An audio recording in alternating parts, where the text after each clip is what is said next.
તમારે તો જવાનું છે. સર્વમંગલ મંગલ્યમ સર્વ કલ્યાણકારકમ પ્રદાનમ સર્વધર્માણામ નમસ્તમય સારાય સ્વામી વિદ્યાચકાસતે ચિત્ત સ્વભાવાય ભવાય સર્વકામાય.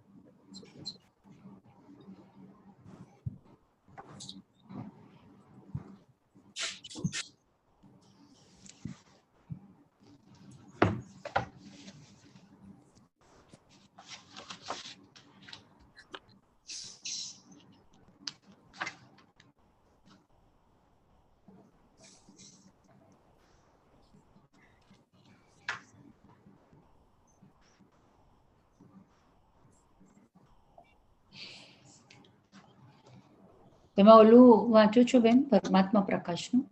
તમે વાંચ્યું 145 ગાથા? ના, નથી વાંચી આજે. વાંચી લો. પહેલા વાંચી.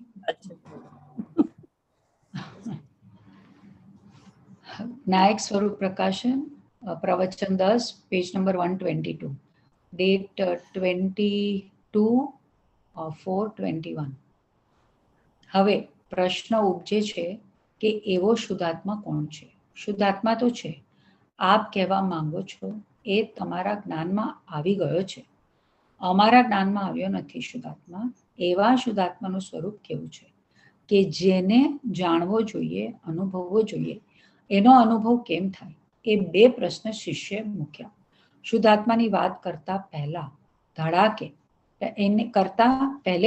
આત્માને શુદ્ધ એટલા માટે કહેવામાં આવે છે કે જે પ્રમત અપ્રમતથી રહિત છે, માટે આત્મા શુદ્ધ કહેવાય છે. આત્મા ત્રણેય કાળ શુદ્ધ રહી ગયો છે. શુદ્ધ થાય છે તે આત્મા નથી, શુદ્ધ છે તે આત્મા છે. સમજી ગયા? અને તે શુદ્ધ કેમ છે કે પ્રમત અને અપ્રમતથી ભિન્ન છે, માટે તે શુદ્ધ છે. તે તો તે જ છે. શુદ્ધની વ્યાખ્યા સીધી કરી કે પ્રમત અપ્રમતથી રહિત છે, માટે શુદ્ધ છે. પ્રમત અપ્રમત છે ને પર્યાય છે, અને એને એવી પર્યાયથી રહિત છે એવી અપેક્ષા નથી. તેઓ નિરપેક્ષ શુદ્ધ છે. પણ સમજાવવા માટે કેવું પડે, કારણ કે અનાદિથી પર્યાય ઉપર નજર છે ને, એટલે પર્યાયથી રહિત ભગવાન આત્માને બતાવવો હોય તો આ પ્રમત અપ્રમતથી રહિત એમ કીધું. હકીકતમાં એની એવી અપેક્ષા નથી કે પ્રમત અપ્રમતથી રહિત છે માટે શુદ્ધ છે, તો એ વ્યવહાર થઈ ગયો. એટલે એ રીતે એમ કહેવાય છે એમ કીધું ને. જેટલું કહેવામાં કથનમાં આવે એ બધું વ્યવહાર છે, અનુભવમાં આવે તે નિશ્ચય છે. તો પેલું વ્યવહારનું કહેવામાં આવે, કથનમાં જેટલું આવે એ વ્યવહાર થઈ ગયો. બરોબર? હું શુદ્ધાત્મા છું એવું કથન કરો તો એ વ્યવહાર છે, ને એવો અનુભવ કરો તો એ નિશ્ચય છે. એટલે એને એવા અભાવની અપેક્ષા નથી, નિરપેક્ષ છે ભગવાન આત્મા. પર્યાયથી અભાવ હોય ત્યારે શુદ્ધ છે એવું નથી એમ. કુંદ કુંદ ભગવાનની ગાથાનો અર્થ પહેલા લઈએ. જે જ્ઞાયક ભાવ છે તે જે છે તે જ્ઞાયક ભાવ છે, જે છે તે જ્ઞાયક ભાવ છે, પણ તે શુદ્ધ કેમ છે હવે તેની વ્યાખ્યા કહે છે. જ્ઞાયક ભાવ તો સ્થાપ્યો કે જે જ્ઞાયક ભાવ છે તે અપ્રમત પણ નથી અને પ્રમત પણ નથી. એ રીતે તેને શુદ્ધ કહે છે. શુદ્ધ થાય છે તે આત્મા નથી, શુદ્ધ છે તે આત્મા છે, અને શુદ્ધાશુદ્ધ પર્યાયથી ભિન્ન છે. શુદ્ધ અને અશુદ્ધ જે પર્યાયો થાય વિશેષ અપેક્ષામાં, તેનાથી ભગવાન સામાન્ય ચિદાનંદ આત્મા રહિત હોવાના કારણે એ શુદ્ધ રહી ગયો છે. પર્યાયથી ભિન્ન માટે શુદ્ધ. પેલા બતાવવું પડશે ને ગાથા, જે અને તે. જે જ્ઞાયક ભાવ છે તે પ્રમત અપ્રમત નથી, પણ પ્રમત પણ નથી ને અપ્રમત પણ નથી ને પ્રમત પણ નથી. નાસ્તિ પેલા લીધી, પછી અસ્થિ લીધી. એ રીતે શુદ્ધ છે. શરૂઆત એ રીતે એને શુદ્ધ કહે છે. શુદ્ધ કહે છે. વળી તે જ્ઞાયક પણ જણાયો તે તો તે જ છે, બીજો નથી. એટલે આ પર્યાયના નિશ્ચયની વાત છે. વળી કીધું ને એટલે અહીંયાથી શરૂ થાય છે પર્યાયના નિશ્ચયની વાત. પેલી જે કીધી દ્રવ્યના નિશ્ચયની વાત છે. જે અને તે વચ્ચે જ્ઞાયક ભાવ એમ કીધું ને, એ દ્રષ્ટિના વિશેની વાત છે. કુંતુન ભગવાનની ગાથાનો અર્થ પેલા લઈએ કે જે જ્ઞાયક ભાવ છે તે, એટલે જે અને તે વચ્ચે જ્ઞાયક ભાવ છે તે જ્ઞાયક ભાવ છે. પણ તે શુદ્ધ કેમ છે કે ભાઈ પર્યાયથી રહિત કીધું ને એટલે એને શુદ્ધ કીધું છે. જ્ઞાયક ભાવ તો સ્થાયી, જે જ્ઞાયક ભાવ છે તે અપ્રમત પણ નથી, પ્રમત પણ નથી, એ રીતે એને શુદ્ધ કહે છે. એટલે કુંતુન ભગવાનની અત્યારે જે પ્રમત અપ્રમતની પર્યાય પ્રગટ થઈ ગઈ છે ને, ત્યારે પોતે પોતાના આત્માને જોતા જોતા શાસ્ત્ર લખે છે. એટલે કે છે કે આ પ્રમત અપ્રમતની જે પર્યાય છે એ મારા ભગવાન આત્મામાં નથી. આત્માને જોતા જોતા શાસ્ત્ર લખાય છે. છઠ્ઠું સાતમું નિરંતર થઈ રહ્યું છે ને એટલે.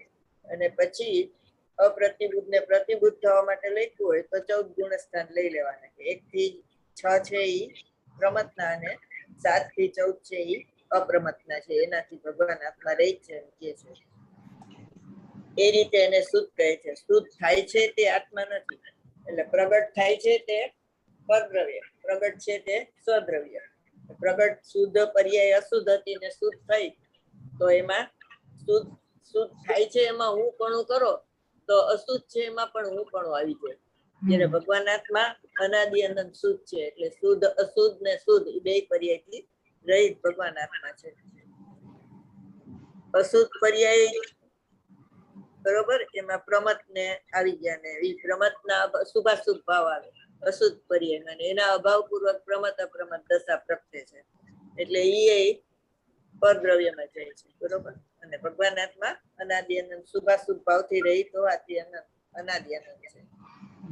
શુદ્ધ થાય છે તે આત્મા નથી, શુદ્ધ છે તે આત્મા છે. એટલે હોવાથી આવે ને ઓલામાં થવાથી આવે. અને શુદ્ધાશુદ્ધ પર્યાયથી ભિન્ન છે. બરોબર.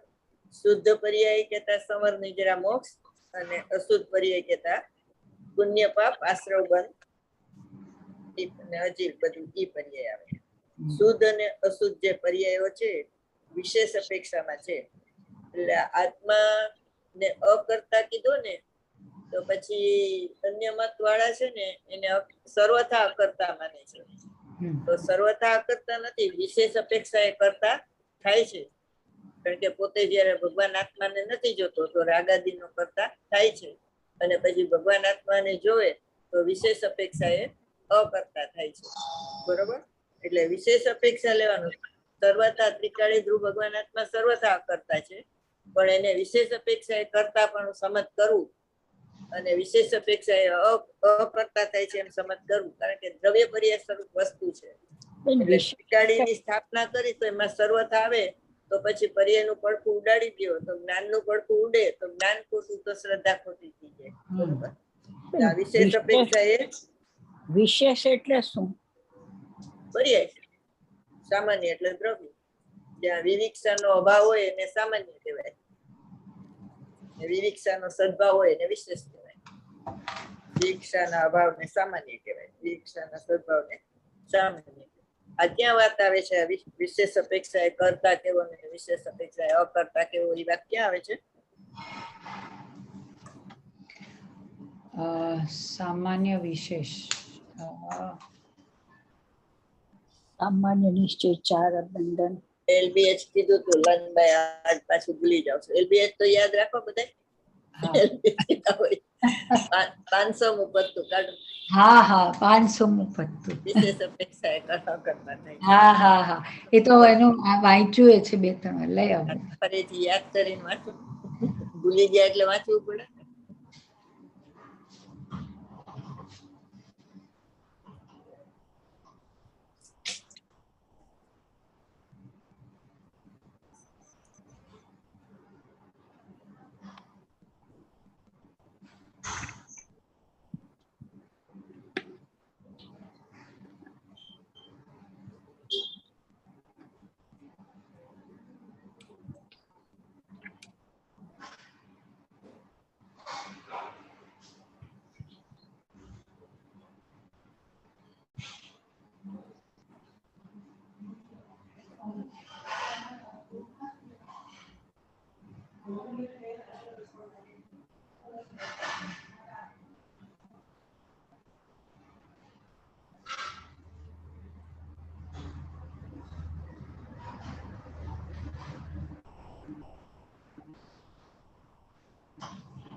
એનું 500મું પાનું થઈ ગયું.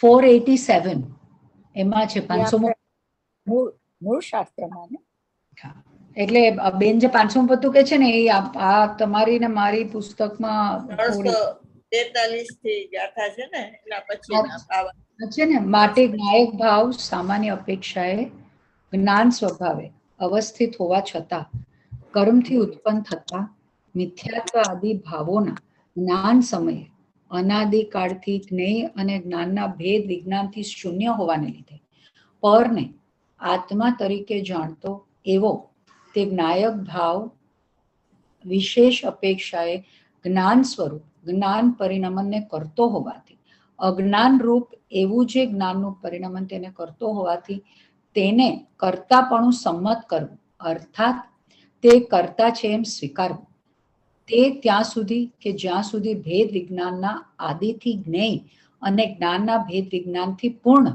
અર્થાત ભેદ વિજ્ઞાન સહિત થવાને લીધે આત્માને જ આત્મા તરીકે જાણતો એવો તે જ્ઞાયક ભાવ વિશેષ અપેક્ષાએ પણ જ્ઞાન રૂપ જ જ્ઞાન પરિણામે પરિણમતો થકો જ્ઞાન સ્વરૂપ એવું જે જ્ઞાનનું પરિણમન તે રૂપે જ પરિણમતો થકો કેવળ જ્ઞાતાપણાને લીધે સાક્ષાત અકર્તા થાય.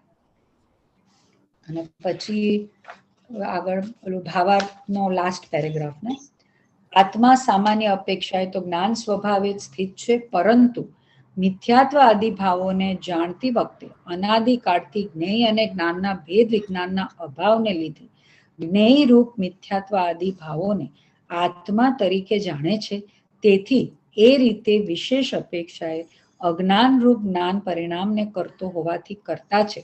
અને જ્યારે ભેદ વિજ્ઞાન થવાથી આત્માને જ આત્મા તરીકે જાણે છે ત્યારે વિશેષ અપેક્ષાએ પણ જ્ઞાન રૂપ જ્ઞાન પરિણામે જ પરિણમતો થકો કેવળ જ્ઞાતા રહેવાથી સાક્ષાત અકર્તા છે. આ પેરેગ્રાફ છે ને ભાઈ ને ગુરુદેવ બધા પ્રવચનમાં એનો આધાર આપે. એક આનો પછી 11મી ગાથાનો જે છે ને ભેદરૂપ પ્રાણીઓને વ્યવહારનો પક્ષ અનાદિનો એનો ને આનો બે. એટલે શું ભેદના અભેદને જોતા એટલે એને પછી આ ઉડાડી ન દે વિશેષ અપેક્ષા, એટલા માટે ખાસ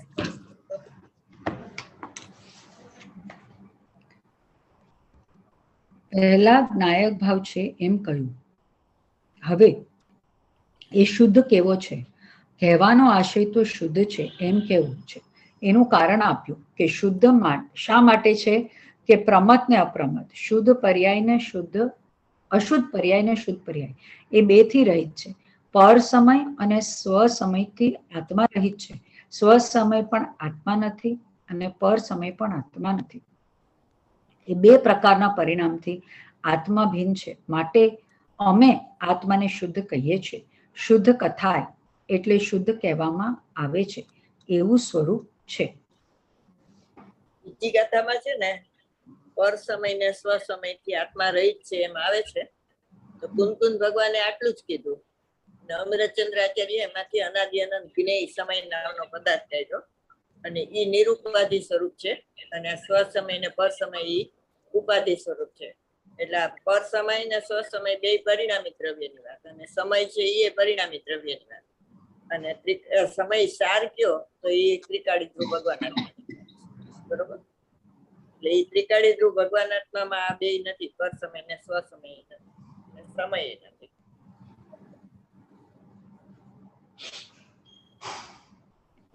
હવે એવો આત્મા જેને દ્રષ્ટિમાં આવ્યો અને અનુભવ થઈ ગયો અને જ્ઞાયકપણે જણાયો, તે જ્ઞાયક આત્મા વળી જે જ્ઞાયકપણે જણાયો, જાણનારપણે જણાયો એમ જાણવામાં અનુભવમાં આવ્યો.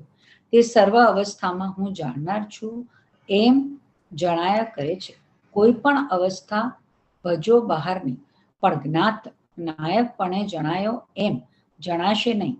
જણાયો અનુભવમાં આવી ગયું કે હું જ્ઞાયક છું, પછી કોઈ પણ હર હાલતમાં જ્યાં સુધી એનો મોક્ષ ન થાય ત્યાં સુધી પછી એ જીવ મનુષ્ય કે દેવગતિમાં હોય અને કોઈ પણ પ્રકારના શુભાશુભ પરિણામ થાય એ પરિણામ જ્ઞાનમાં જ્ઞેય થાય ત્યારે પણ જ્ઞાયક ભાવ જ્ઞેય થયા જ કરે છે. એક સમય પણ તે છૂટતો નથી.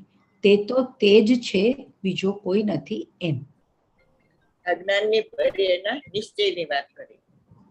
જ્ઞાત તે તો તે જ છે એ છે ને પદ. 3 સુધી તો તેની વાત છે કે નથી અપ્રમત કે પ્રમત હું એક જ્ઞાયક ભાવ છું એ રીતે શુદ્ધ કરતા છે એ પહેલો પેરેગ્રાફ. અને જ્ઞાત તે તો તે જ છે જ્ઞાનની પર્યાયના નિશ્ચયની વાત છે. હવે એવો આત્મા જેને દ્રષ્ટિમાં આવ્યો એટલે પરિણમન થઈ ગયું અને એને અનુભવ થઈ ગયો અને જ્ઞાયકપણે જણાયો. અનાદિ અનંત હું જાણનાર છું અને અનાદિ અનંત જાણનાર જણાય છે એને લક્ષપૂર્વક જાણીને પરિણમી ગયો. બરોબર. એટલે જ્ઞાયક આત્મા વળી જ્ઞાત જ્ઞાયકપણે જણાયો. એટલે ખાતા પીતા ઉઠતા બેસતા એને શુદ્ધ પરિણતિ ચાલુ જ છે. શુદ્ધ પરિણતિ છૂટી જાય તો સાધક પણ છૂટી જાય. શુદ્ધોપયોગ કોઈ વાર થાય. પેલો શુદ્ધોપયોગ નિર્વિકલ્પ દશામાં જ સમ્યક દર્શન પ્રગટ થાય, પણ પછી શુદ્ધોપયોગ છૂટે એટલે મિથ્યા દ્રષ્ટિ થઈ જાય એવું નથી. પણ શુદ્ધ પરિણતિ ચાલુ છે અને એમાં હું જ્ઞાયક છું, હું જાણનાર છું એવું અને હાલતા ચાલતા ખાતા પીતા 24 કલાક નિરંતર એને એ પરિણતિ પ્રગટે છે. જાણવામાં ને અનુભવમાં આવ્યો જે નિર્વિકલ્પ અવસ્થામાં જણાયો હતો ને એ જ સવિકલ્પ દશામાં એવો જ જાણનાર ચાલુ રહે છે. એટલે એના માટે શું કીધું કે જ્ઞાયકાર અવસ્થામાં જ્ઞાયકપણે જણાયો તે જ સ્વરૂપ પ્રકાશનના અવસ્થામાં પણ જ્ઞાયક જ છે. જ્ઞાયકાર અવસ્થા એટલે સવિકલ્પ દશા અને સ્વરૂપ પ્રકાશન એટલે નિર્વિકલ્પ દશા. જાણવામાં અનુભવમાં આવ્યો તે સર્વ અવસ્થામાં હું જાણનાર છું એમ જણાયા કરે છે. કોઈ પણ અવસ્થા ભજો આ જણાયા કરે છે ને એ જ્ઞાનની પર્યાયનો નિશ્ચય હું જાણનાર છું એમ જણાયા કરે છે. એટલે જ્ઞાનની પર્યાયમાં ત્રિકાળી ધ્રુવ ભગવાન આત્મા જણાયા કરે છે. અને હું જાણનાર છું ને કરનાર નથી તો અકર્તા જ્ઞાતા એ દ્રવ્યનો નિશ્ચય છે. અને આમાં જ્ઞાતા છે પણ કોનો જ્ઞાતા તો કે જાણનાર નો જ્ઞાતા છે. એટલે હું જાણનાર છું ને એ જ જણાયા કરે છે. કોઈ પણ અવસ્થા ભજો બહાર નહીં પણ જ્ઞાત જ્ઞાયકપણે જણાયો એમ જણાશે નહીં. જણાયો એટલે નિરંતર ચાલુ રહે છે. જણાયો અનુભવમાં આવી ગયું કે હું જ્ઞાયક છું, હું જાણનાર છું, બધું એક જ. પછી કોઈ પણ હર હાલતમાં જ્યાં સુધી એનો મોક્ષ ન થાય ત્યાં સુધી ત્રિકાળી ધ્રુવ દ્રવ્ય ભગવાન આત્માની મુખ્યતા જ રહે છે. બરોબર. સિદ્ધ દશામાં કેમ સિદ્ધ સંસારમાં પાછા નથી આવતા કે દ્રષ્ટિ ના જોડે. દ્રષ્ટિ કોને સ્વીકારે છે? પર્યાયથી રહિત ત્રિકાળી ધ્રુવ ભગવાન આત્મા. સિદ્ધની પર્યાય શું કે છે કે હું તો અનાદિ અનંત પ્રસિદ્ધ છું. એટલે દ્રવ્ય ત્રિકાળીની મુખ્યતા કાયમ જ રહે છે પરિણતિ અને ઉપયોગાત્મક પણ. એનો મોક્ષ ન થાય ત્યાં સુધી એ જીવ મનુષ્ય ગતિ હોય દેવગતિ હોય પણ એને કોઈ પણ પ્રકારના શુભાશુભ પરિણામ થાય એ પરિણામ જ્ઞાનના જ્ઞેય થાય છે. ત્યારે પણ જ્ઞાયક ભાવ તો જ્ઞેય થયા જ કરે છે. એટલે 75મી ગાથામાં કીધું કે સાધકનું લક્ષણ શું તો કે રાગ મારું કર્મ નથી. રાગ તો થાય છે સાધકને પણ ઈ મારું કર્મ નથી. ને રાગને જાણનારું ઇન્દ્રિય જ્ઞાન ઉપયોગાત્મકપણે રાગ થાય છે ને ઇન્દ્રિય જ્ઞાન જાણે છે ઈ પણ મારું કર્મ નથી. પણ રાગ જેમાં પ્રતિભાસે છે રાગ ને ઇન્દ્રિય જ્ઞાન ઈ જ્ઞાન જ્ઞાયકને પ્રસિદ્ધ કરે છે ઈ મારું કર્મ છે. બરોબર. એટલે વ્યવહાર જણાયેલો પ્રયોજન માની આ ઉડાડ્યું. એને લક્ષણ કીધું ને એટલે લક્ષણ શુદ્ધ પરિણતિ હોય. બરોબર. ત્યારે જ્ઞાયક ભાવ જ્ઞેય થયા જ કરે છે. એક સમય પણ તેને છૂટતો નથી. તે તો તે જ છે, બીજો કોઈ નથી. જ્ઞાત તે તો તે જ છે એમ કીધું ને એટલે તે તો તે જ છે, બીજો કોઈ નથી. બીજો કોઈ નથી એટલે રાગાદી નથી, એમાં જ્ઞાન માત્ર છે બસ. હવે ટીકા અમૃતચંદ્ર આચાર્ય. હા, ટીકા. હવે જ્ઞાયક આત્મા એ અનાદિ અનંત છે એમ સિદ્ધ કરે છે. જે પોતાથી જ સિદ્ધ હોવાથી સ્વતઃ સિદ્ધ. દેહનો યોગ થાય માટે જીવ, કર્મનો યોગ થાય માટે જીવ, રાગનો સદભાવ છે માટે જીવ, તેને કોઈ સંયોગની અપેક્ષા થતી નથી. જેને કોઈ સંયોગથી ઉત્પત્તિ નથી અને કોઈ સંયોગના વિયોગથી જેનો નાશ થતો નથી એવો પોતાથી જ સ્વતઃ સિદ્ધ છે, સત છે. જ્ઞાયક ભાવ સત ને અહેતુક છે. જે જ્ઞાયક ભાવ છે તે સત ને અહેતુક છે. તેને કોઈ કારણ નથી, પોતાથી જ છે. એટલે જીવ અધિકારમાં છે ને 8 બોલ અજ્ઞાનીના આવે છે પહેલી ગાથામાં, બરોબર? તો એ અજ્ઞાની છે ને એ 8 મત છે, અજ્ઞાનના મતાર્થના મત છે, એના જુદા જુદા નામ આપ્યા છે 8. એટલે આમ તો ઘણા છે પણ એટલે 8 ગણાવ્યા. અને એના એ 8 મત છે ને એનાથી આ જ્ઞાની છે ને એનાથી એને જુદો જ જાણે છે, બરોબર? એ 8 મતનું નિરાકરણ એના પછીની ગાથામાં છે, 44 ગાથામાં. અને પેલી 39 થી 43 ગાથામાં એ 8 મત આપ્યા છે. એટલે એમ કે છે ને કે કોલાહલ થી વિરામ પામ. એ કોલાહલ એટલે કેવું કે આ અજ્ઞાનીના 8 મત છે એને કોલાહલ કીધો, બરોબર? તું એમ કે શરીરનો પાડોશી થઈ જાવે.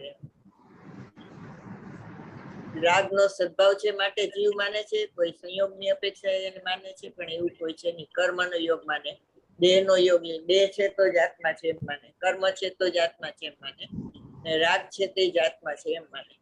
તો એવા કોઈ સંયોગની જે ભગવાન આત્મા નથી. બધા 8 અજ્ઞાનીના મત છે ને એનાથી નિરપેક્ષ છે. એટલે 8 મત કાઢો અજીવના, અજીવ અધિકારના. બકે છે એમ કે છે વિકલ્પ પરાયણ મૂળ જીવ છે ને એવું બકે છે. પોતે ભગવાન આત્માને જાણ્યા વગર, સર્વજ્ઞની વાત મહિના વગર જેમ આવે એમ આત્માને માને છે બેફામ. સર્વજ્ઞ ભગવાને જેવો આત્મા કીધો ને એવો જ માનવાનો. 39 થી ને? હા, 39. કો નપુંસક કીધો, ક્લીપ કીધો એ લોકોને. હવે જીવ અજીવનું એકરૂપ વર્ણન કરે છે. કો મૂઢ આત્મા તણા અજાણ પરમાત્માવાદિક જીવ છે કર્મ અધ્યવસાન તે જીવ એમ એ નિરૂપણ કરે. વળી કોઈ અધ્યવસાનમાં અનુભાગ તીક્ષ્ણ મંદ જે એને જ માને આત્મા. વળી અન્ય કો નો કર્મને, કો અન્ય માને આત્મા કર્મો તણા. વળી ઉદયને કો તીવ્ર મંદ ગણો સહિત કર્મો તણા અનુભાગને. કો કર્મને જીવ ઉભય મિલને જીવની આશા ધરે. કર્મો તણા સંયોગથી અભિલાષ કો જીવની કરે. દુર્બુદ્ધિઓ બહુવિધ આવા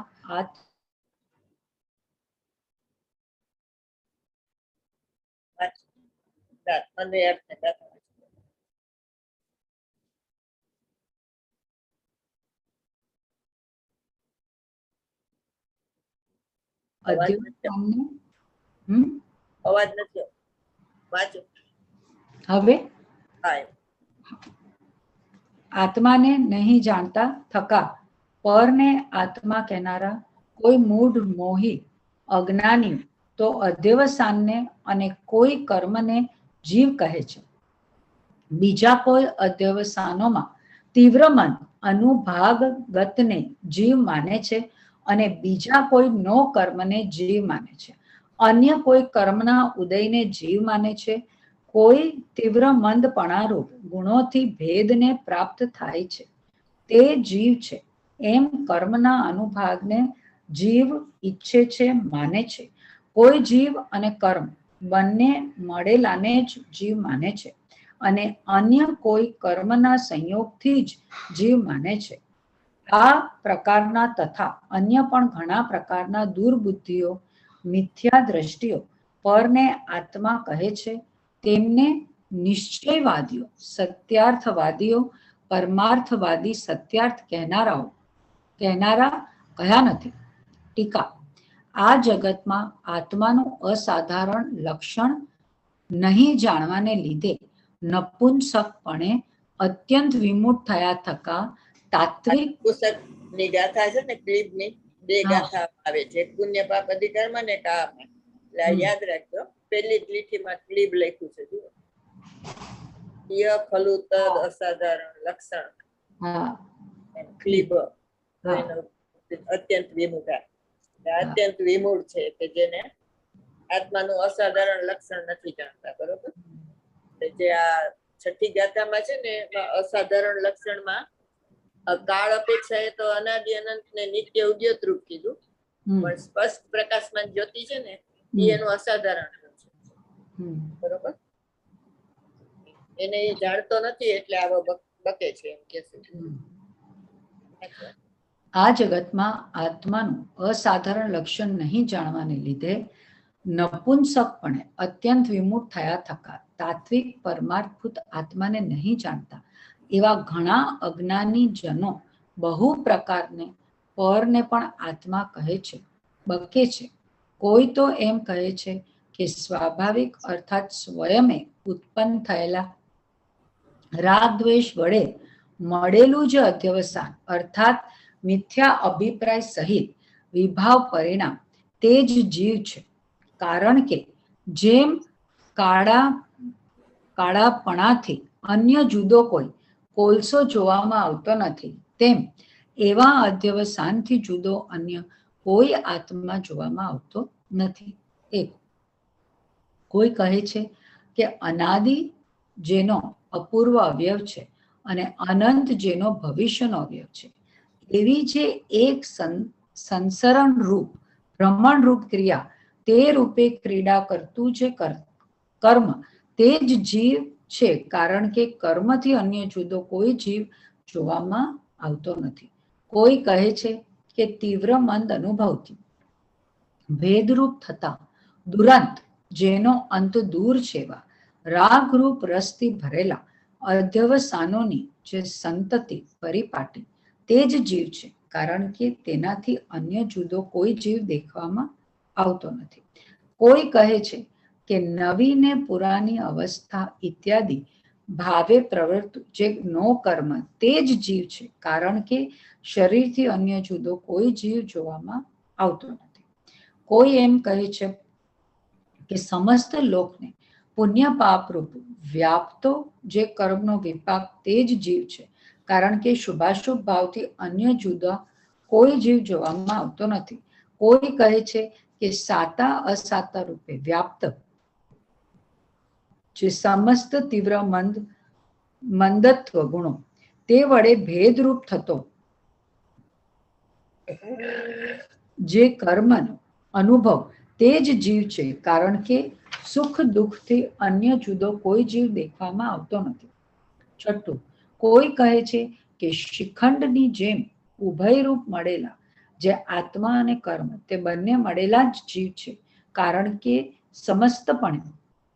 સંપૂર્ણપણે કર્મથી અન્ય જુદો કોઈ જીવ જોવામાં આવતો નથી. કોઈ કહે છે કે અર્થ ક્રિયામાં પ્રયોજનભૂત ક્રિયામાં સમર્થ એવો જે કર્મનો સંયોગ તે જ જીવ છે. કારણ કે જેમ 8 લાકડાના સંયોગથી અન્ય જુદો કોઈ ખાટલો જોવામાં આવતો નથી, તેમ કર્મના સંયોગથી અન્ય જુદો કોઈ જીવ જોવામાં આવતો નથી.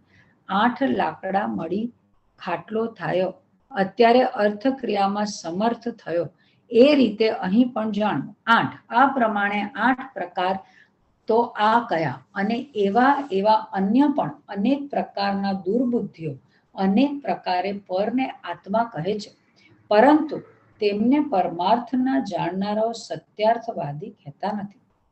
ભાવાર્થ, જીવ અજીવ બંને અનાદિથી એક ક્ષેત્ર અઘા સંયોગ રૂપ મળી રહ્યા છે અને અનાદિથી જ જીવની પૂતગલના સંયોગથી અનેક વિકાર સહિત અવસ્થાઓ થઈ રહી છે. પરમાર્થ દ્રષ્ટિએ જોતા જીવ તો પોતાના ચૈતન્યત્વ આદિ ભાવોને છોડતો નથી અને પૂતગલ પોતાના મૂર્તક જડત્વ આદિને છોડતું નથી. પરંતુ જે પરમાર્થને જાણતા નથી તેઓ સંયોગથી થયેલા ભાવોને જ જીવ કહે છે. કારણ કે પરમાર્થે જીવનું સ્વરૂપ પૂતગલથી ભિન્ન સર્વજ્ઞને દેખાય છે, તેમજ સર્વજ્ઞની પરંપરાના આગમથી જાણી શકાય છે. તેથી જેમના મતમાં સર્વજ્ઞ નથી તેઓ પોતાની બુદ્ધિથી અનેક કલ્પના કરી કહે છે. તેમાંથી વેદાંત, મીમાંસક, સાંખ્ય, યોગ, બૌદ્ધ, ન્યાયિક, વૈશિક, ચાર્વાક આદિ મતોના આશય લઈ 8 પ્રકાર તો પ્રગટ થયા અને અન્ય પણ પોતપોતાની બુદ્ધિથી અનેક કલ્પના કરી અનેક પ્રકારે કહે છે. તે ક્યાં સુધી કહેવા? ભગવાન આત્માની વાત છે તો 5 રીતે સમજવાની. એક શબ્દાર્થ, એટલે એમાં ભગવાનની વ્યાખ્યા કરી, ભગવાન ભગવત્તાવાન એટલે જ્ઞાન ને આનંદ ની લક્ષ્મી રૂપ, અને વાન એટલે ઈ રૂપે છે એમ. પછી મતાર્થ, મતાર્થમાં 8 બોલ લીધા આપણે, એને મતાર્થ કહેવાય. પછી એનું સમાધાન સર્વજ્ઞના શાસ્ત્રથી કર્યું, એ આગમાર્થ, બરોબર. અને પછી નયાર્થ, પરમ શુદ્ધ નિશ્ચય નહીંથી ભગવાન આત્મા કેવો છે એ નયાર્થ. અને પછી ભાવાર્થ, કે એના એ પાછળ જાણવાનું શું કે સર્વજ્ઞ ભગવાને કીધો એવો આત્મા જાણો તો તમને અનુભવ થાય, નહીતર અનુભવ ન થાય. હવે આ મતાર્થ વાંચી લીધો ને, હવે એનો આગમાર્થ છે 44 ગાથામાં, એ વાંચી દો.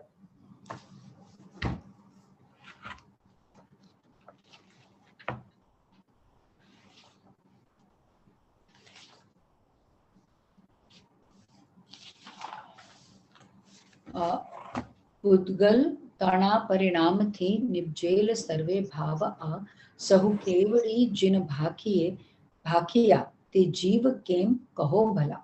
ગાથા. આ પૂર્વે પહેલા અધ્યવસાન આદિ ભાવો જે તે બધાય ઉદ્ગલ દ્રવ્યના પરિણામથી નિપજ્યા છે એમ કેવડી સર્વજ્ઞ જીન દેવોએ કહ્યું છે, તેમને જીવ એમ કેમ કહી શકાય? આ અધ્યવસાન આદિ ભાવો છે તે બધાય વિશ્વને સમસ્ત પદાર્થને સાક્ષાત દેખનારા ભગવાન વિતરાગ સર્વજ્ઞ અરહંત દેવો વડે પૂતગલ દ્રવ્યના પરિણામમય કહેવામાં આવ્યા હોવાથી તેઓ ચૈતન્ય સ્વભાવમય જીવ દ્રવ્ય થવા સમર્થ નથી, કે જે જીવ દ્રવ્ય ચૈતન્ય ભાવથી શૂન્ય એવા પૂતગલ દ્રવ્યથી અતિરિક્ત ભિન્ન કહેવામાં આવ્યું છે. માટે જેઓ આ અધ્યવસાન આદિકને જીવ કહે છે તેઓ ખરેખર પરમાર્થવાદી નથી, કેમ કે આગમ, યુક્તિ અને સ્વાનુભવથી તેમનો પક્ષ બાધિત છે, તેમાં તેઓ જીવ નથી એવું આ સર્વજ્ઞનું વચન છે તે તો આગમ છે, અને આ નીચે પ્રમાણે સ્વાનુભવ ગર્ભિત યુક્ત છે. સ્વયમેવ ઉત્પન્ન થયેલા એવા રાગ દ્વેષ વડે મલિન અધ્યવસાન છે, તે જીવ નથી. કારણ કે કાલીમાં કાળપથી જુદા સુવર્ણની જેમ એવા અધ્યવસાનથી જુદો અન્ય ચિત્ત સ્વભાવરૂપ જીવ ભેદ જ્ઞાનીઓ વડે સ્વયં ઉપલભ્યમાન છે. અર્થાત તેઓ પ્રત્યક્ષ ચૈતન્ય ભાવને જુદો અનુભવે છે. એક અનાદિ જનો પૂર્વ અવયવ છે અને અનંત જનો ભવિષ્યનો અવયવ છે. એવી જે એક સંસરણ રૂપ ક્રિયા તે રૂપે ક્રીડા કરતું કર્મ છે તે પણ જીવ નથી, કારણ કે કર્મથી જુદો અન્ય ચૈતન્ય સ્વભાવરૂપ જીવ ભેદ જ્ઞાનીઓ વડે સ્વયં ઉપલભ્યમાન છે, અર્થાત તેઓ તેને પ્રત્યક્ષ અનુભવે છે.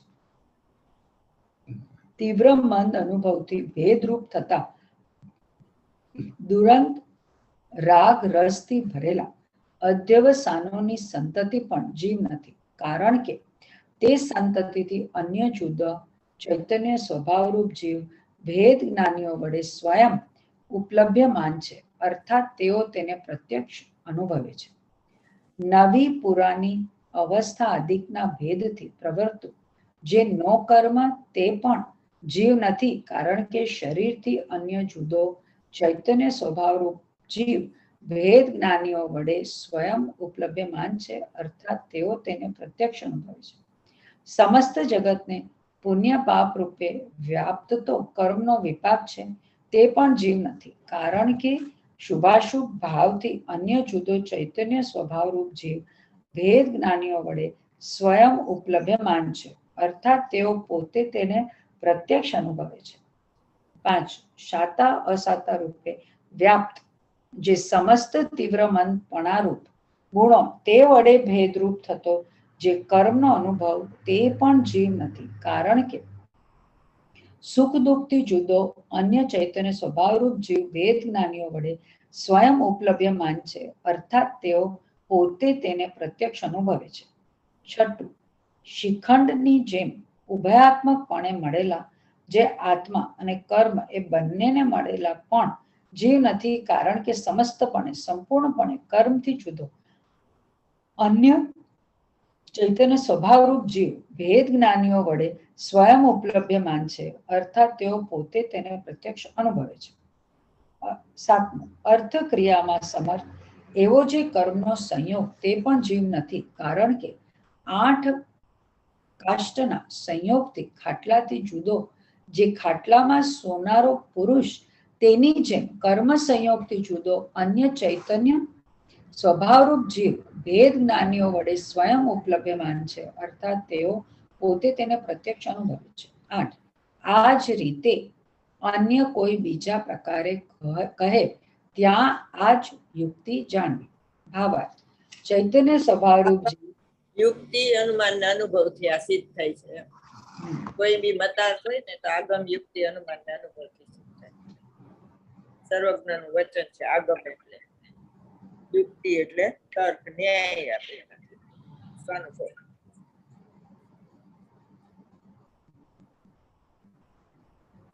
કોઈ ભગવાન એમ કે રાગથી છે તો એ ભગવાન નથી.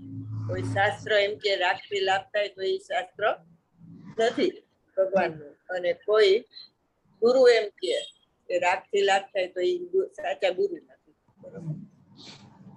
ભાવાર્થ: ચૈતન્ય સ્વભાવરૂપ જીવ સર્વ પરભાવોથી જુદો ભેદ જ્ઞાનીઓને અનુભવ ગોચર છે, તેથી જેમ અજ્ઞાની માને છે તેમ નથી. અહીં પૂતગલથી ભિન્ન આત્માની ઉપલબ્ધિ પ્રત્યે વિરોધ કરનાર પૂતગલને જ આત્મા જાણનાર પુરુષને તેના હિતરૂપ આત્મપ્રાપ્તિની વાત કહી મીઠાશથી અને સંભાવથી જ આ પ્રમાણે ઉપદેશ કરવો એમ કાવ્ય કહે છે.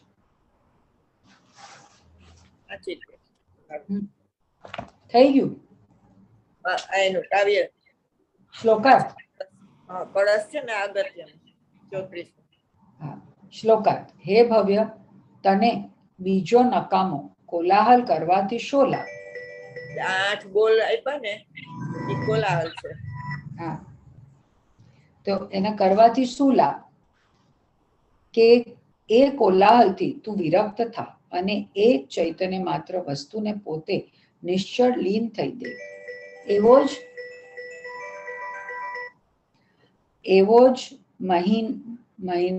એવો 6 મહિના અભ્યાસ કર, અને જો તપાસ કે એમ કરવાથી પોતાના હૃદય સરોવરમાં જેનું તેજ પ્રતાપ પ્રકાશ પૂતગલથી ભિન્ન છે એવા આત્માની પ્રાપ્તિ થતી કે થાય છે. ભાવાર્થ: જો પોતાના સ્વરૂપનો અભ્યાસ કરે તો તેની પ્રાપ્તિ અવશ્ય થાય.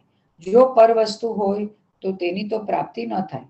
પોતાનું સ્વરૂપ તો મોજૂદ છે પણ ભૂલી રહ્યો છે. જો ચેતીને દેખે તો પાસે જ છે. અહીં 6 મહિનાનો અભ્યાસ કહ્યો, તેથી એમ ન સમજવું કે એટલો જ વખત લાગે. તેનું થવું તો અંતર્મુહૂર્ત માત્ર જ છે. પરંતુ શિષ્યને બહુ કઠિન લાગતું હોય, એક સેકન્ડ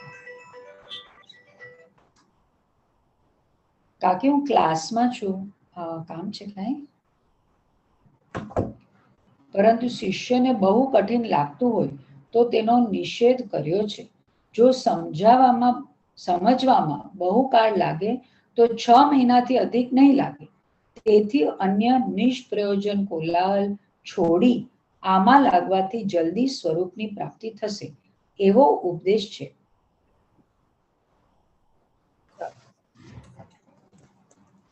છ મહિનાની અંદર થઈ જાય. એક ધારું તમે લાગ્યા તો વધારે વાર નહીં લાગે. અંતર્મુહૂર્તમાં ગુરુદેવ તો એક જ સમયમાં થઈ જાય.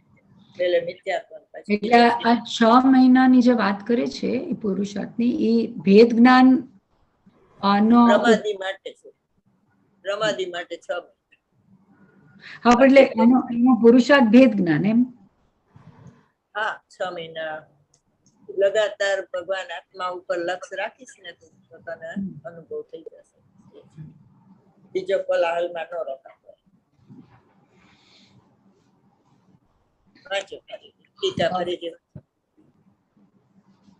ટીકા: હવે જ્ઞાયક આત્મા એ અનાદિ 6 મહિના છે ને બધાયમાં આવે છે. 6 મહિનામાં 8 સમયમાં નિગોદમાંથી નીકળે. 6 મહિના 8 સમયમાં મોક્ષ થઈ જાય છે. દર 608 જે અહીં 608 નીકળે છે. પછી એકવાર અનુભવ થયા પછી બીજી વાર નિર્વિકલ્પ અનુભવ 6 મહિનાની અંદર થઈ જવો જોઈએ. અનુમાનમાંથી અનુભવમાં 6 મહિના કીધા, બરોબર? એવી રીતે ઘણા બધામાં 6 મહિના આવે છે છઠ માસ. આ ભાઈ જે મંત્ર આપ્યો હતો ને, જાણનાર શું કરનાર નથી, એનો 6 મહિના કોર્સ. કે પેલા દ્રવ્યના નિશ્ચયનો 6 મહિના 3 મહિના કરને, પછી જ્ઞાનની પર્યાયના નિશ્ચયનો 3 મહિના કરને. બીજા ઘણા બધા છે 6 મહિનાના. પછી આપણે ઓલા કેવા રામ છે ને, સીતા માટે થઈને ભમે છે ને ઓલા, એ 6 મહિના એમ કે એને 6 મહિનાની અંદર પાછું થઈ જવું જોઈએ ઓલું, નહીતર એ પાછા મિથ્યા દ્રષ્ટિ થઈ જાય. એ બધું છે ચારિત્ર મોહના ચડા છે. હવે નાયક આત્મા એ અનાદિ અનંત છે એમ સિદ્ધ કરે છે. જે પોતે પોતાથી જ સિદ્ધ હોવાથી સ્વતઃ સિદ્ધ, દેહનો યોગ થાય માટે જીવ, કર્મનો યોગ થાય માટે જીવ, રાગનો સદભાવ છે માટે જીવ, તેને કોઈ સંયોગની અપેક્ષા થતી નથી. જેની કોઈ મતાર્થનો નિષેધ કર્યો. સંયોગ ને સંયોગી ભાવમાં મતાર્થી રહે છે, અને સ્વભાવ ને સ્વભાવના સામર્થ્યમાં જ્ઞાની રહે છે. હવે તેને કોઈ સંયોગની અપેક્ષા થતી નથી, જેની કોઈ સંયોગથી ઉત્પત્તિ નથી, અને કોઈ સંયોગના વિયોગથી જેનો નાશ થતો નથી, એવો પોતે પોતાથી જ સ્વતઃ સિદ્ધ છે, સત છે. જ્ઞાયક ભાવ સત ને અહેતુક છે. જે જ્ઞાયક ભાવ છે તે સત ને અહેતુક છે, તેને કોઈ કારણ નથી, પોતાથી જ છે. અકાર્ય કારણ શક્તિ છે એમાં, એટલે પોતે પોતાથી જ છે. અને સત છે એટલે દ્રવ્ય સત, ગુણ સત ને પર્યાય સત, એક સત્તાનો વિસ્તાર છે, બરોબર? પછી નય થી 3 ભેદ અને પ્રમાણ થી 1 છે. ઉત્પાદ સત, વ્યય સત અને ધ્રુવ સત, એટલે ધ્રુવ ને ઉત્પાદ ને વ્યય ની અપેક્ષા નથી એમાં કે છે. સત છે ને અહેતુક છે, અહેતુક એટલે એનું કોઈ કારણ નથી. 9 થી 3 ભેદ એટલે ઉત્પાદ વ્યય ધ્રુવ ને? હા, દ્રવ્ય ગુણ પર્યાય બે. 9 થી 3 ભેદ અને સત પ્રમાણ થી 1 સત્તા છે. સત હોય નિરપેક્ષ હોય, એને કોઈ હેતુ ન હોય, એટલે કોઈ કારણ નથી, નિમિત્ત નથી કોઈ. એટલે એ શું છે કે ધ્રુવ ને ઉત્પાદ ને વ્યય ની અપેક્ષા નથી. મિથ્યાત્વનો વ્યય થાય કે સમ્યકત્વનો ઉત્પાદ થાય, એમાં ધ્રુવ ને કઈ લાગતું વળગતું નથી, એમાં કઈ ઘટતું નથી, અને એમાં સમ્યકત્વથી કઈ વધતું. તો એવો ને એવો છે સત અહેતુક. જે જ્ઞાયક ભાવ છે તે સત ને અહેતુક છે. સત દ્રવ્ય લક્ષણ, ઉત્પાદે ધ્રુવયુક્તમ સત ને ગુણ પર્યાય દ્રવ્ય, બધામાં સત લાગુ પડે, બરોબર?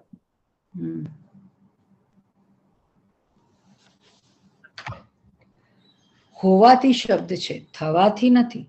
વિનાયક ભાવ પોતે પોતાથી જ હોવાથી, કોઈથી ઉત્પન્ન થયો નહીં હોવાથી, કોઈ સંયોગથી જીવ ઉત્પન્ન થતો નથી. અન્ય મતીઓ કહે છે પૃથ્વી, અગ્નિ, પાણી આદિ 5 તત્વો ભેગા થાય તો જીવની ઉત્પત્તિ થાય, પણ એમ છે નહીં. જીવ અનાદિ અનંત છે. પૃથ્વી, પાણી અને અગ્નિ ને બીજા બે ક્યાં છે? પૃથ્વી, પાણી, અગ્નિ, વાયુ ને વાયુ અને પૃથ્વી, પાણી, આકાશ, વનસ્પતિ આમાં ન આવે. પંચ તત્વમાં વનસ્પતિ ન આવે. આકાશ આવે. હા, પૃથ્વી, પાણી, અગ્નિ, વાયુ ને આકાશ મેં બી. વનસ્પતિ આમાં મને એમ થયું પણ નથી આવતું. એક મિનિટ જોઈ દો.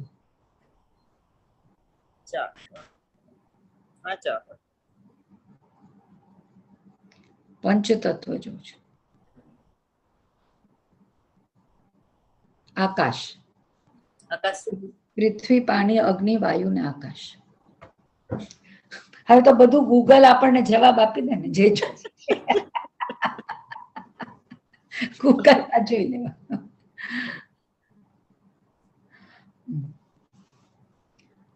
હવે સિદ્ધ હોવાથી અનાદિ અનંત છે, અનાદિથી છે અને અનંત કાળ એવો ને એવો રહેવાનો છે. એ કાળની અપેક્ષાએ વાત કરી કે જ્ઞાયક ભાવ પોતે પોતાથી જ સિદ્ધ છે, અને અનાદિકાળથી એવો ને એવો જ છે અને અનંતકાળ જશે તો પણ એવો ને એવો જ રહેશે. ભૂતકાળમાં પણ એ તત્વ જેવું હતું તેવું, ભવિષ્યકાળમાં પણ જેવું છે તેવું જ રહેશે. માટે અનાદિ અનંત છે, હોવાથી અને છે. જ્ઞાયક ભાવ પોતે પોતાથી સ્વયંસિદ્ધ છે અને એ અનાદિ અનંત છે. સત કીધું ને એટલે સ્વયંસિદ્ધ પોતાથી જ છે, એટલે કોઈની એને અપેક્ષા નથી કે આ પાંચ તત્વો મળે ત્યારે થાય, એવું નથી એમ. હવે સિદ્ધ હોવાથી અનાદિ અનંત છે, એટલે અનાદિ એટલે કોઈથી ઉત્પન્ન નથી થયો એટલે ભૂતકાળ, અને કોઈથી નાશ નથી પામવાનો એટલે ભવિષ્યકાળ. અનાદિથી છે ને અનંતકાળ એવો ને એવો રહેવાનો છે, અને કાળની અપેક્ષા એ વાત કરી. અનંત બે અપેક્ષા આવે, અનંત એક ભાવથી આવે અને અનંતમાં એક કાળથી પણ આવે. અનંત અનંત ગુણ છે ને એ ભાવ, અને અનંત કાળ છે એ કાળ અપેક્ષા. નાયક ભાવ પોતે પોતાથી જ સિદ્ધ છે અને અનાદિકાળથી એવો ને એવો છે. ભાવ અને અનંત કાળ, અનંત ગુણ છે ને એ ભાવ અપેક્ષા, અને ત્રિકાળ રે છે એ કાળ અપેક્ષા. અનંત એમ અનંત બે રીતે આવે. એવો ને એવો છે, અનંત કાળ જશે તો પણ એવો ને એવો જ રહેશે. બરોબર, ભૂતકાળમાં પણ એ તત્વ જેવું હતું તેવું છે. એટલે નિગોદમાં અત્યારે કે સિદ્ધમાં એમાં કઈ ભગવાન આત્મામાં ફેર પડતો નથી. જો નિગોદ મેં સોઈ મુજ મેં સોઈ મોક્ષ મોજાર, ભેદ કછું નહીં ભેદ ગીને સંસાર. એટલે જીવ હોય એ એક જ પ્રકારનો હોય. હવે એને તમે સિદ્ધ ને સંસારી એવા બે ભાગ પડ્યા તો એ કર્મ અપેક્ષા એ પડ્યા. એકેન્દ્રિયાદિ કીધું તો એ કાય અપેક્ષા એ પડે. બરોબર, એમ 14 ગુણસ્થાન ના ભેદ પાડો, એવી રીતે જેમ જેમ ભેદ પાડતા જાઓ તો એમાં મોક્ષ માર્ગ પ્રકાશકમાં એમ કીધું કે સામાન્ય કરતા વિશેષ બળવાન છે. એનો અર્થ શું થાય? કારણ કે નવી નવી પર્યાય તો થતી જ જાય છે ને, અનાદિથી છે ને અનંતકાળ સુધી થયા જ કરશે એ નવી નવી. એટલે એ બળવાન છે પર્યાય સામાન્ય કરતા. બળવાન તો નહીં, પણ એટલી એની હયાતી કાળ અપેક્ષા કહેવાય ને કે સામાન્ય કરતા વિશેષ બળવાન છે એમ. એનો અર્થ શું થાય? કારણ કે વિશેષમાં સામાન્ય નો ત્યાં સામાન્ય વિશેષ એટલે દ્રવ્ય પર્યાય એવો અર્થ નથી. સામાન્ય જાણકારી કરતા વિશેષ જાણકારી બળવાન છે. ખાલી જીવ કયો તો એ સામાન્ય જાણકારી થઈ, પછી એના ભેદ પ્રભેદ પાડીને વિચારો તો એ વિશેષ. ક્વેશ્ચન બધે સામાન્ય નો અર્થ દ્રવ્ય પર્યાય નો થાય. બરોબર. તમારો મમ્મી સાયલેન્ટ પર છો, મમ્મી સાયલેન્ટ પર છે, ખબર નથી મમ્મી. અવાજ નથી આવતો. હા, અવાજ નથી. હું પૂછતી હતી, તમે કહો આ બેન મને જવાબ કા નથી દેતા. હું વચ્ચે જોતી નથી, તમારું હાલતું જ નથી. મ્યુટ થઈ ગયું તો. 15મી ગાથા છે ને રૂપાનો ફોન આવ્યો ને એટલે એને કહેવા માટે કે હમણાં મારો ક્લાસ ચાલે એટલે મેં બંધ કર્યું. પછી યાદ દોર્યું કે આ મારું બંધ જ છે. 15મી ગાથામાં કીધું ને સામાન્ય જ્ઞાનનો આવિર્ભાવ અને જ્ઞાકાર જ્ઞાનનો તિરોભાવ. જ્ઞાન સામાન્ય ને વિશેષની શું થાય અપેક્ષા? ત્યાં સામાન્ય જ્ઞાનનો આવિર્ભાવ એટલે જે વિશેષ જ્ઞાકાર જ્ઞાનનો તિરોભાવ. વિશેષ આમાં ઇન્દ્રિય જ્ઞાન થયું એટલે એનો તિરોભાવ કરી નાખ્યો, અને સામાન્ય એટલે ભગવાન આત્મા ત્રિકાળી ધ્રુવ. ત્યાં બે પર્યાયની જ વાત છે, સામાન્ય જ્ઞાનનો આવિર્ભાવ અને વિશેષ જ્ઞાકાર જ્ઞાનનો તિરોભાવ. સામાન્ય અને વિશેષનો અર્થ શું થાય? એટલે તો શુદ્ધ પર્યાય અને ઇન્દ્રિય જ્ઞાન. એમની અહીંયા સામાન્ય નો અર્થ શું થાય, વિશેષ નો અર્થ શું થાય? વિશેષ નો તિરોભાવ એટલે ઇન્દ્રિય જ્ઞાન, અને સામાન્ય નો અર્થ એમની વિશેષ શબ્દ નો અર્થ શું થાય અને સામાન્ય નો અર્થ શું થાય એમાં? સામાન્ય જ્ઞાન નો આવિર્ભાવ અને વિશેષ નો તિરોભાવ લખી નાખો અહીંયા. વિશેષ એટલે એકાકાર જ્ઞાન. અચ્છા. અરે સામાન્ય એટલે એકાકાર જ્ઞાન અને વિશેષ એટલે અનેકાકાર. ઇન્દ્રિય જ્ઞાન 5 ઇન્દ્રિયના મનથી થાય છે ને, એટલે એ અનેકાકાર થઈ ગયું, અને અતિન્દ્રિય જ્ઞાન તો એકાકાર જ હોય. એક મિનિટ. ઇન્દ્રિયની અપેક્ષા દ્રવ્યેન્દ્રિય ભાવેન્દ્રિય કરાવી બેન તમે એમાં. હો એને કહ્યું તો સામાન્ય આમાં એટલે એકાકાર. હા, અને વિશેષ એટલે અનેકાકાર. ઇન્દ્રિય જ્ઞાન અનેકાકાર છે, અતિન્દ્રિય જ્ઞાન એકાકાર છે.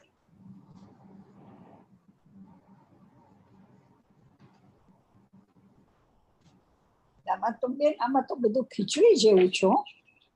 હે સામાન્ય નો તિરોભાવ લખ્યું છે. હા, એ તો અજ્ઞાનમાં. અજ્ઞાન હોય ત્યારે અતિન્દ્રિય જ્ઞાન નો તિરોભાવ હોય. નાશ ન પામે જ્ઞાન, પણ એનો તિરોભાવ હોય. આમ ટાઈમ થઈ ગયો છે આમ. હા, ચાલો. કાલે આ 15મી નું બેન સમજાવ. શું? કાલે 15મી નું સમજાવજો. હા, જાવાણી કે જ્ઞાન છે સૂજે લોકાલોક સોવાણી મસ્તક સદા દેતો હતો. જય જીનેન્દ્ર. જય જીનેન્દ્ર.